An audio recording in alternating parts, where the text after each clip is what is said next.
interesting thing is there was an influencer yesterday, Bryce Hall. I don't really know much about him. I know he's a social media guy, but he signed up for 2 picks yesterday and put up 200,000. And with people like Randy and his friends, like that always becomes an interesting thing for them when they hear, Floyd Mayweather or some big celebrities like getting into these contests, because they just look at that as dead money, and that money has no shot to win basically. So that's influencing me to get into this Grandissimo too. Is just I think there's going to be more money like that. Just they want to say that they're in and show that, hey, I put up the 100 grand. That is very interesting. I did see that come by, that guy signed up for a couple of picks, and that's just like a poker tournament where you would consider that dead money. Like, there's no way. You know what I mean? So I would see where we're talking about math and what your entry is worth and valued, your EV, is only going to go up, because the more dead money there is, the better percentage, you have. Yeah, and if you're not going against, thousands of people like you are in the main contest, like this Grandissimo only has 32 entries, but right now I'm going to think it gets up over 40, because, Randy hasn't signed up, so there's at least one more. And so I get him to at least 33, and I'm sure there'll be like 5 others, that come out of nowhere. I might even get up to like 50. But, if the favorites are getting killed like they were last year, this thing could be over by week 10 or something, You don't even have to go the whole distance like you would. And the other great thing about the Circa Survivor contest, I don't know if you know this, but if you're like getting down to the end and you have an entry, you can go to the Circa, go to the cage or whatever, their credit line, their credit people, and they'll extend you credit to hedge your ticket. That's really cool, man. They do a lot of nice stuff at Circa. Yeah, because they want to see you make money, and then plus, like if you hedge it and it loses and you win the Survivor, like they make a bunch of money off of it. So it's one great thing that Derek does. Like, if you're in the end and you have an entry, you can go to the credit department and tell them your plan, how you want to hedge it out, and they'll work with you the best that they can. I'm sure your credit has to do something with it too, but having an entry will go a long ways too. But yeah, there was a contest when Cantor Gaming was in the AM. So this is 10, 15 years ago. That it was $100,000, but it was 5 picks a week, just like the Circa and Westgate contest. But it was $100,000 to enter. And it was funny because that was when Floyd Mayweather was going out there all the time, betting at Cantor Gaming and the M Casino. He was putting up tickets back then on the internet too. I remember he had like $1 million on an Oregon game one day that they just crushed somebody. But there was rumor around the city that the contest, the NFL contest, Floyd bought 2 of the tickets for $100,000. Because he was going to try to win the contest.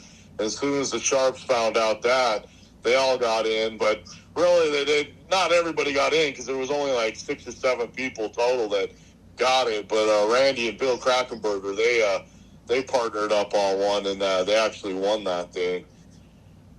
This would have been probably like 2010, it would have been like 2011, 2012, 2013. Somewhere in there. But with the Grandissimo, I think it's kind of be a similar deal where you're going to get some dead money in there, Yeah, it looks like it. Some big dead money. And versus all the contests, there's a lot of dead money. But when there's thousands of people involved, you have to get lucky too, Yeah, 50 guys is manageable. If you just got to fade 50 entries, that's definitely manageable. And the thing is I don't have to do any of the work. Like these guys are going to do it all, so I'm only going to buy a couple percent, you know. But it'll be fun.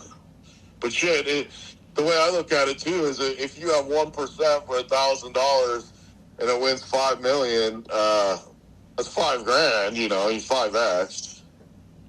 Heck yeah, and you got to sweat for the entire season. So I mean, it's not like you're putting a bunch of money up. Nah, and I don't really have to worry about it. Like, you know, guys like Randy and those guys, they're already looking at the schedule, you know, trying to figure it out, like what they're going to bet throughout, you know, the next 10 games. Like Survivor, you really have to be like that, you know. You kind of have to already be thinking about like week 4 or 5, you know. That's how I started mine. Did you see that spreadsheet I posted? My buddy sends me that every year.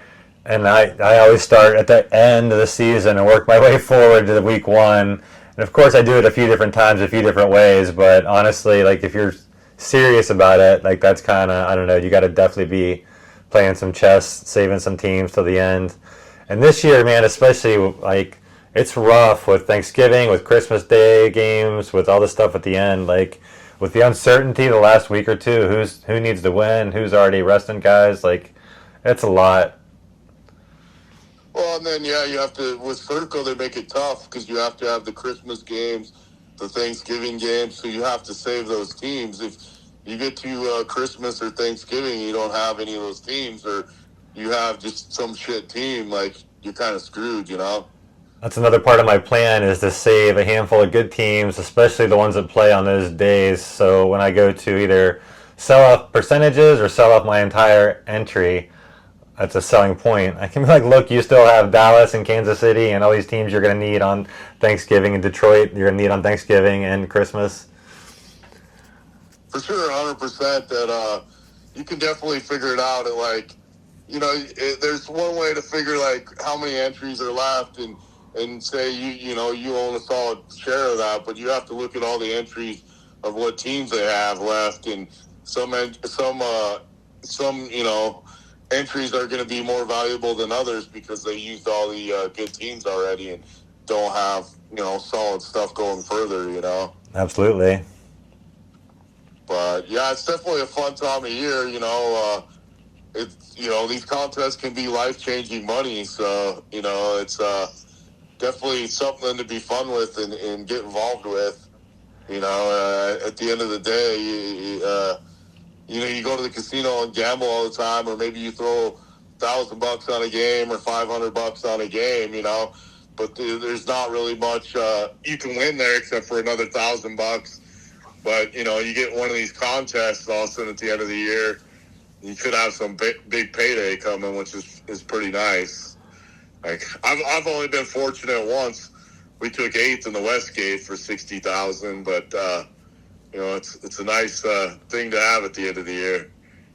Oh yeah, it's fantastic, man. That's a great score for sure. And again, yeah, you know, it's funny too because at the time we even said it like none of us really had too much money and stuff back then, and it was kind of like we each threw in our like $500, and then kind of at the, you know, week 3 or 4 we were like, man, why did I even do this, man? I should have done something different with that $500. And then at the end of the year you're like, God, I was a genius getting into this contest. The great part about gambling, you know. You think you're the greatest gambler on earth when you hit. You can look like a real idiot some days gambling, and other days you can look like a real genius, man. Nice. Well, so what's your plan for the NFL kickoff? Where are you going to be watching the games a week from Sunday? Oh, I'll be in Blackhawk for sure. Just you know, I got to be somewhere where they have all the games on and stuff. But like, I doubt I'm in the sports book all day, like just, you know, sweating out games. I'll be moving around the casino, you know, looking for plays because the casino's definitely going to be busy with Broncos football on and stuff like that. And in fact, when the Broncos are on the road, the casino's even more busier because, you know, you got a lot of people that aren't at the stadium coming out, and it makes a lot of